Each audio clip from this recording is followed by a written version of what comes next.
What's going on, guys? Welcome to Everything Always. My name is Michael Roman, aka Allfires. I can confirm that next Wednesday, October 26th, will be the red carpet premiere and first official pre-screener events for Black Panther. Now, that night at 10 p.m. Pacific, 1 a.m. Eastern Standard Time is where you'll start to see the first reactions to the film. The reviews will follow the following week. Neither will contain spoilers. I'll be posting my reaction Wednesday night as well after I see the film, so stay tuned for that. That leaves this week the perfect time to discuss any last-minute theories, and today we're going to break down both rumored post-credit scenes for Wakanda Forever. Now, I will issue the lightest of spoiler warnings only because there are light confirmations from industry insiders. We'll talk about what they're rumored to be, how they're set up and tied to Wakanda Forever itself, but how they also reach forward into Marvel Phase 5, setting up Captain America 4 New World Order, and of course Avengers Secret Wars. We're breaking down everything Wakanda Forever's 2 rumored post-credit scenes, but first, if you could grab the subscribe button. We do daily Marvel content at the channel, and that's all we do. Everything from official Easter egg breakdowns, trailers, and reviews,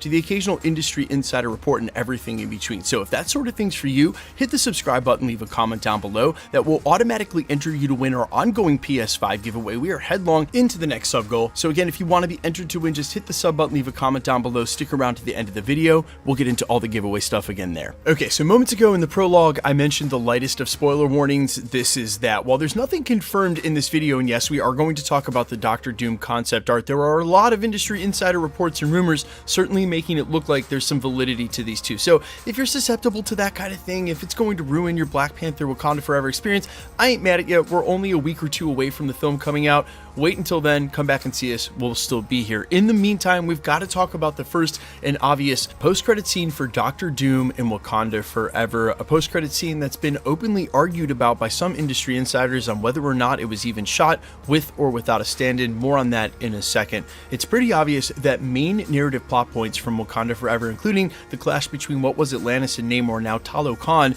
against Wakanda, have been directly derived from storylines like X-Men vs. Avengers and Doom Wars, in a conquest for vibranium, but also to conquer neighboring countries. Doom, realizing it's much easier if he initiates a conflict between Talokan and Wakanda, gets him to do their dirty work for them, helping him invade Wakanda so that he can plunder their vibranium. Now, while vibranium also sets up the second post-credit scene, again, we'll get to that in just a second. Moments ago, when I mentioned about industry insiders openly arguing about whether or not this post-credit scene was actually shot, it's pretty obvious that the film is going to imply there are some strings being pulled. The same sort of implications that were made during Oscar Isaac's Moon Knight, when very clearly they set one of the opening episodes in Latveria. Some people have argued whether or not it was it, but if you look at the comic art in comparison, there is no question, even with the Von D Easter egg, even though it didn't say Von Doom, they were making sure they let us know, yes, we are seeding a Doctor Doom Easter egg here. Of course, the confirmation of Secret Wars. While some think Kang may go on to be that major villain, it's pretty clear you don't do Secret Wars without Doctor Doom. He's been a part of both famous storylines, both from the 80s and the second one in 2015 featured very famously God King Doom. They're not going to do a Secret Wars and not do Doctor Doom. Now we have the Easter eggs piling up, and including this Wakanda Forever supposedly leading to this post-credit scene. Now, whether or not it was actually shot seems to hinge on what was considered leaked concept art, but something I want to point out about that quote-unquote leaked concept art that I'm going to neglect to show here because it's all over the place. It's already been used on some major YouTube channels in their thumbnails, and usually Marvel Studios doesn't go in for that kind of thing. My thoughts, if it was real, it would have been taken down, and since it wasn't, well, you follow me, it's not real. It certainly doesn't confirm anything, but the plot points, the narrative, and the confirmations around Doctor Doom, they have to introduce him at some point. Now leading into Phase 5, this is going to be the very last post-credit scene. Yes, I know Guardians of the Galaxy Holiday Special will serve as an epilogue, but this is the final post-credit tag scene going into the next phase. Can't help but point out this is an excellent opportunity to show us the villain that's really on the horizon. Now, moments ago when I casually mentioned that Doctor Doom was after Wakanda's vibranium, I actually should have emphasized that, not only because that's directly from the comics and what he's after, but also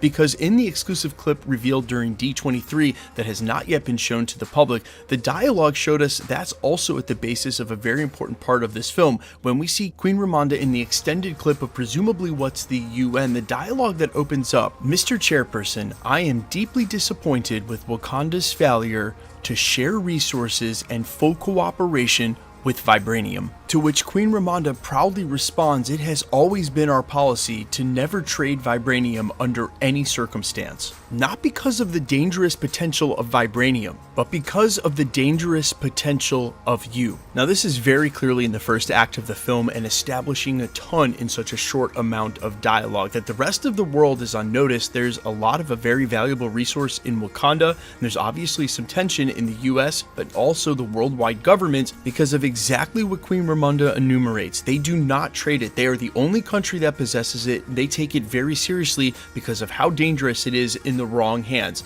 namely Dr. Doom, but also the world government, which is very clearly setting up the New World Order side of what's going on here in Phase 5 and 6. Then you can easily point to one interview that Anthony Mackie did this past summer on a different red carpet premiere where he was asked point blank about what's going on with Captain America 4. That was the same interview that some industry insiders twisted his words, pun intended. He was actually ramping up for Twisted Metal, and some immediately ran with it and said he was ramping up for Captain America 4, which obviously wasn't true. But during that interview, he almost slipped up and sort of admitted he knew what was going on with Wakanda Forever and said he was there. He wasn't in it, but he was there, and obviously he'd have no reason to be on set unless he was shooting presumably a post-credit scene, and it's pretty clear to see where this is all leading with the New World Order storyline coming into play. Quick side note, we haven't had a chance to talk about New World Order possibly bringing Red Skull back, but it's really just about a world-dominating organization. The same way Hydra wanted to take over the entire world. Obviously, Wakanda and Vibranium getting taken over is a huge step towards that, and remember, at the crux of the very first film was whether or not Wakanda remained a secret to the rest of the world for this very reason. This is just good, solid, logical writing. They chose to finally become a part of the global landscape, and it's going to be that same conflict at the heart of it that Dr. Doom is able to exploit between Talokan and Wakanda. They couldn't remain hidden forever, and it's very obvious now that they are, by choice, a part of this global landscape. They have to deal with the repercussions of other greedy nations now wanting to use vibranium when they wouldn't understand how to really use it and respect it in the first place. Now, I've also talked about vibranium at large out in the MCU, and even before She-Hulk mentioned that, say, a vibranium spear came up for sale on the black market. So there is vibranium already out there. If you're wondering, Claw was trading in it illegally long before we ever joined with him in the MCU. So there's some out there, but the point is that the majority of it is still in Wakanda, and basically everybody wants it in this new modern Marvel world. You guys let me know all your thoughts down below for both post-credit scenes, one including easily Falcon setting up New World Order, the other obviously setting up Dr. Doom. Which would you prefer? Who is your fan cast for Dr. Doom? I am still all ears. Quickly, let's get into the giveaway stuff before I let you go. All right, we're still giving away a PlayStation 5. The next milestone is 1 million subscribers, which we are headlong into and should easily hit by the end of November or the year. If you want to be entered to win, all you have to do, hit the subscribe button, leave a comment down below. That'll automatically enter you to win our ongoing PS5 giveaway. Also, quick side note, guys, I am so close to 1 million subscribers. It's something I haven't even allowed myself to get excited about before now, but it has been a lifelong dream to try to do this.